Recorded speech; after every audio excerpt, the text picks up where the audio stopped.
जय हिंद मेरे मित्रों और साथियों, कैसे आप लोग। तो जैसा कि हमने आप लोगों से वादा किया था कि हमारी अगली क्लास एक आएगी वेलकम टू हिंदी, जो प्रैक्टिस सेट लेकर आएंगे, और एक और रहेगी वेलकम टू रीजनिंग, वो भी क्या रहेगी, प्रैक्टिस सेट की रहेगी। ठीक है, तो ये क्लास आपको कंटिन्यू डेली मिलती रहेगी, एक रीजनिंग की एक हिंदी की। ठीक है, चलिए तो देरी न करते हुए हम अपना सेशन स्टार्ट करते हैं। और ये रहा आज का हमारा अगला क्वेश्चन। ठीक है, क्या है भाई, ये रहा।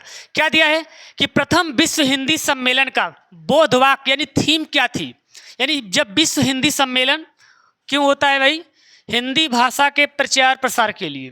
ठीक है, विदेशों में क्या होता है, विश्व हिंदी सम्मेलन होता है। तो जो पहला विश्व हिंदी सम्मेलन हुआ था, पूछ रहा है उसका थीम क्या थी। तो आपको पता है इसकी थीम थी वसुधैव कुटुंबकम। क्या थी, वसुधैव कुटुंबकम इसकी थीम थी।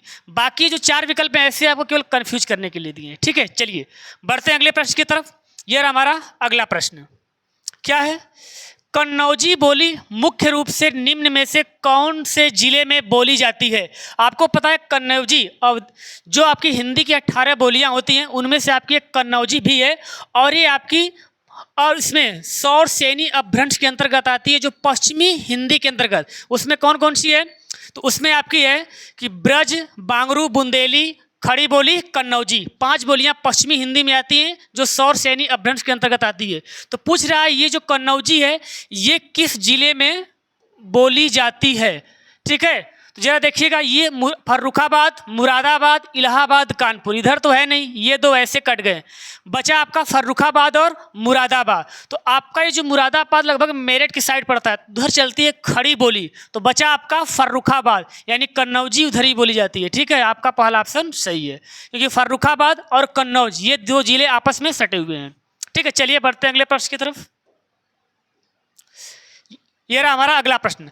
निम्न में से कौन सी भाषा उत्तर प्रदेश की दूसरी राजभाषा है। देखिए, उत्तर प्रदेश की जो राजभाषा है, यानी पूरे भारत की भी राजभाषा हिंदी है, और आपको पता है हिंदी भाषी क्षेत्र मात्र 10 राज्य हैं, जिसमें आपका उत्तर प्रदेश भी है। और कह रहा उत्तर प्रदेश की दूसरी राज्य भाषा कौन सी है, तो आपको पता है जो मान्यता प्राप्त है, वैसे तो चलती जाता है भोजपुरी, लेकिन ये मान्यता नहीं भोजपुरी को, मान्यता किसको है, उर्दू को है। तो उत्तर प्रदेश की दूसरी राजभाषा कौन सी है, उर्दू है, और पहली आपकी हिंदी है। ठीक है, चलिए बढ़ते हैं अगले प्रश्न की तरफ। ये रहा, निम्न में मूल दीर्घ है। मूल दीर्घ मतलब ये स्वर के बारे में पूछ रहा है कि इसमें मूल दीर्घ स्वर कौन कौन से हैं। आपको पता है जो आपके मूल दीर्घ होते हैं उनकी संख्या 7 होती है। कौन कौन से, आ, बड़ी ई, बड़ा ऊ, ए, ओ, औ, ये टोटल 7 होते हैं, जिनमें से पूछ रहा है मूल दीर्घ कौन है। मूल मतलब मुख्य, यानी पहले कौन सा दीर्घ बना था। तो पहले आपको बना था ये 3, आ, बड़ी ई, बड़ा ऊ, क्योंकि ये एक ही स्वर से मिलकर बने, अ प्लस अ से, और ये बना है ई प्लस ई से, और ये बना है ऊ प्लस ऊ से मिलकर बना है। इसीलिए इन तीनों को मूल दीर्घ कहते हैं, और एक ही प्रकार के स्वरों से मिलने के कारण इन्हें क्या बोलते हैं, सजातीय स्वर भी बोलते हैं। सजाती मतलब एक ही जाति की ये दोनों हैं। ठीक है, अब बचे आपके 4, ये हैं आपके विजाति, क्योंकि ये बने हैं अलग अलग स्वरों से।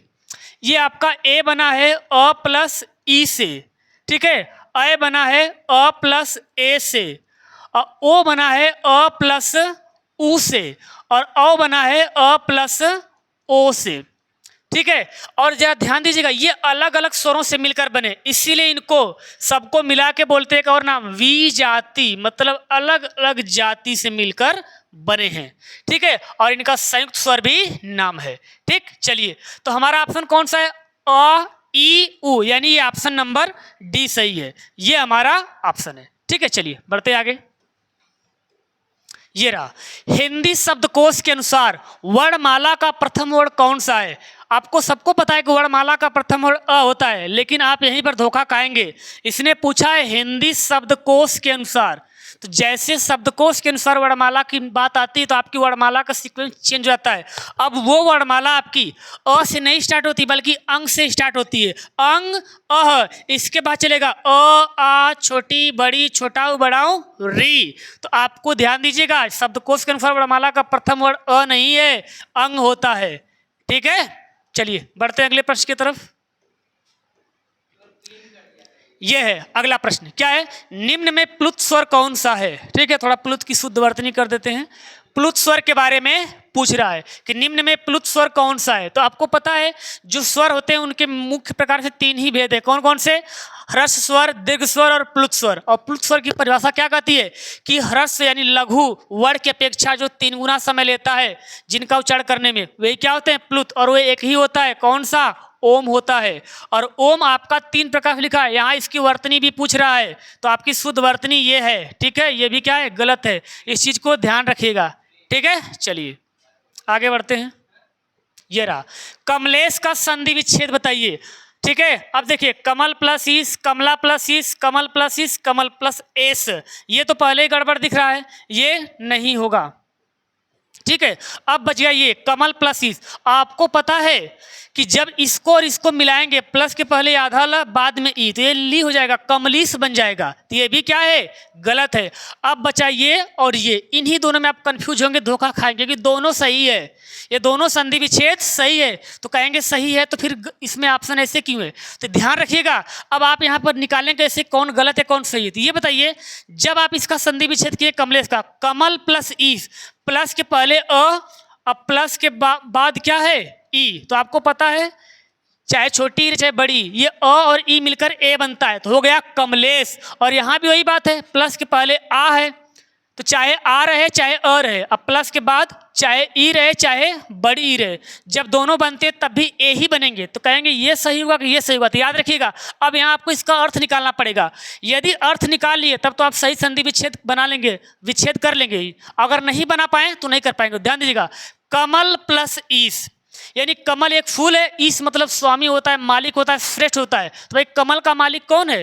कमल का मालिक कोई अर्थ ही नहीं निकलेगा। अब यहाँ दूसरे पाइए, कमला प्लस ईस, कमला लक्ष्मी का पर्याय है, तो कमला मतलब लक्ष्मी, ईस मतलब स्वामी या पति या मालिक। तो लक्ष्मी के पति कौन है? विष्णु। तो कमलेश किसका पर्याय है? विष्णु का पर्याय है। ठीक है, चलिए आगे बढ़े।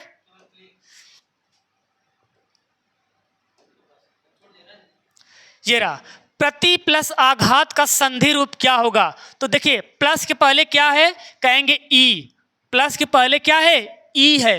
और ई किस में बदलता है? तो ये बदलता है आधे य में। तो जब ई इसमें से बाहर कर लेंगे तो ये त हो जाएगा आधा और इसके साथ लग जाएगा, और बच गया य। या के बाद क्या है? आ। तो इस य को कर देगा पूरा, तो हो गया त्या। तो क्या बना?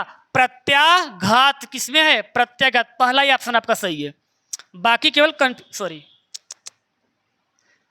ये रहा प्रत्याघात।